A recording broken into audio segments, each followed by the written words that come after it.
glitz, glamour, and a life most could only dream of. For years, one man dazzled millions on social media, striking poses in Ferraris, draped in Versace, and soaring above the clouds in private jets. But behind the glossy filters and high-end lifestyle was a darker truth. One of the boldest and most jaw-dropping cybercrime empires the world has ever seen. His name? Ramon Olorunwa Abbas. But online, he was known by a flashier title, Hushpuppi. With over 2 million Instagram followers, he crafted the perfect persona, a globe-trotting mogul draped in designer labels, dining in 5-star restaurants and snapping selfies beside private jets. To his fans, he was proof that dreams come true. But when the FBI stormed his Dubai penthouse in a late-night raid, the truth came crashing down. Hushpuppi wasn't a self-made billionaire. He was the mastermind behind one of the most sophisticated cybercrime rings of the 21st century. His arrest sent shockwaves through the digital world and left a chilling question in its wake. If someone like Hushpuppi could scam CEOs, law firms, and even governments out of millions, how secure is the system the elite rely on? Number 1. The man behind the mask. Born in Lagos, Nigeria, Hushpuppi came from modest beginnings. Like many young Nigerians, he was drawn to the allure of wealth, especially in a society where success is often measured in material terms. Instagram became his stage. Every post, a performance. He wore luxury like armor, Gucci, Balenciaga, Louis Vuitton.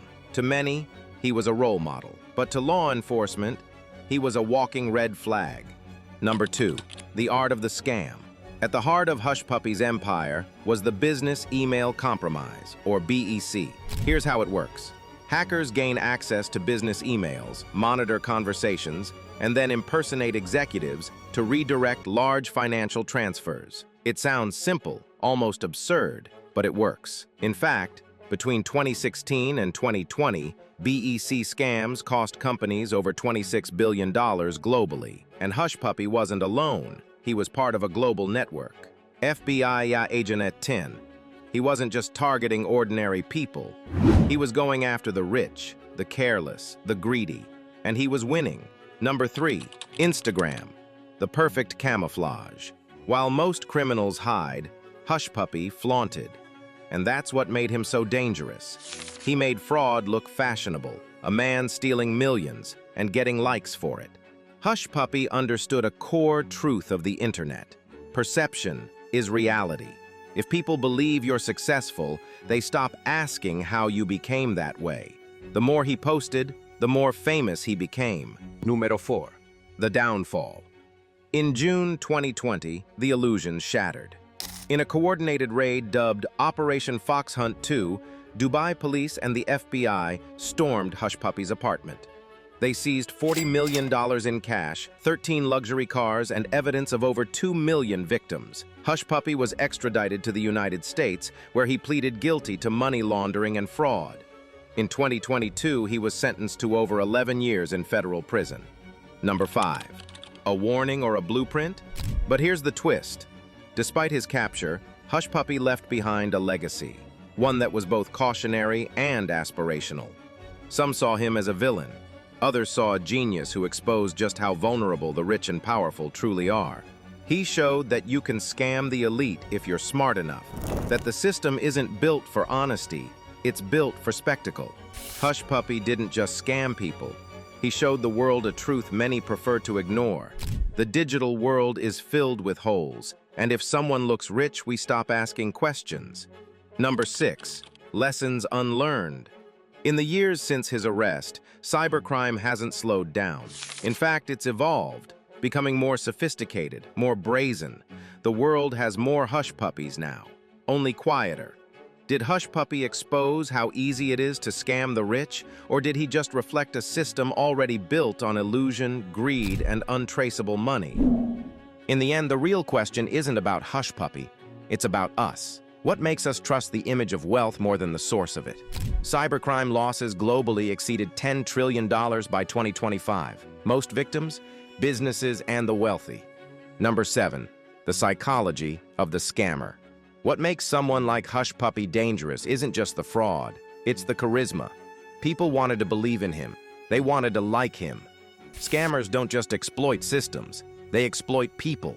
Human psychology is a vulnerability that no firewall can patch. Greed, envy, admiration. These are the tools in a scammer's arsenal. For many, Hushpuppi wasn't just a man. He was a modern myth. He represented the fantasy that anyone from anywhere could rise to untold wealth without ever touching tradition, privilege, or legacy. He didn't play the game.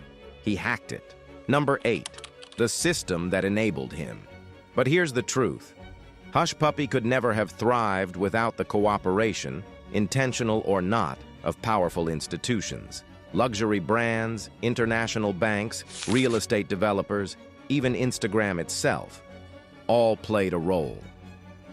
You have to ask, why wasn't anyone looking into how a man with no known legitimate income could buy multi-million-dollar properties and wire tens of millions around the world? The answer is simple. They didn't want to. When someone looks rich, the world doesn't ask questions. It opens doors. Number 9, the ABBA Kyari connection. Perhaps the most shocking chapter in the saga was the alleged involvement of Nigeria's celebrated super cop, ABBA Kyari. Hushpuppi claimed that Kyari helped him detain and punish a rival scammer for a fee. Once praised for combating crime, Kyari found himself at the center of an FBI investigation. The line between law enforcer and lawbreaker blurred, raising one chilling question. How deep does the rot go? Hushpuppi wasn't just a symptom, he was a mirror. He showed us what happens when corruption, ambition, and neglect collide. Number 10, the internet as the new wilderness. In the old world, criminals needed muscle. In the new world, they need Wi-Fi. The internet has become the new wilderness, lawless, fast-moving, and anonymous. The Hushpuppi model, BEC scams, Instagram persona, offshore laundering is now a template. We're seeing copycats everywhere from Malaysia to the UK. And they're not just targeting individuals. They're hitting multinational corporations, city governments, even hospitals. Every time a CEO ignores a phishing email warning, every time a business skips two-factor authentication, the next Hushpuppi watches and waits. Number 11, glorification and influence. Even after his conviction, Hushpuppi's influence didn't vanish. It multiplied. On TikTok, memes. On YouTube, documentaries. On Twitter, praise and protest alike. He became a pop culture cipher, half criminal, half folk hero. People say he's bad, but honestly, he did what he had to do. In a world that doesn't give us opportunities, he created his own. And that's the danger. When crime becomes content, the line between hustler and hero disappears. Number 12, the unanswered questions. Hushpuppi sits in a U.S. prison today, but the questions he leaves behind are far more powerful than any sentence. How do billion-dollar institutions fall for simple email tricks? Why do we trust appearance over authenticity? And most damning of all, has the internet made it easier to get rich by cheating than by building? I'm living proof that the dream is real. That's what he said. And maybe, in his twisted way, he was right. Cybercrime is now projected to cost the world over $10 trillion annually. Despite his imprisonment, Ramon Hushpuppi Abbas remains one of the most talked about figures in internet fraud history. Thanks for watching. I hope you will enjoy the video and subscribe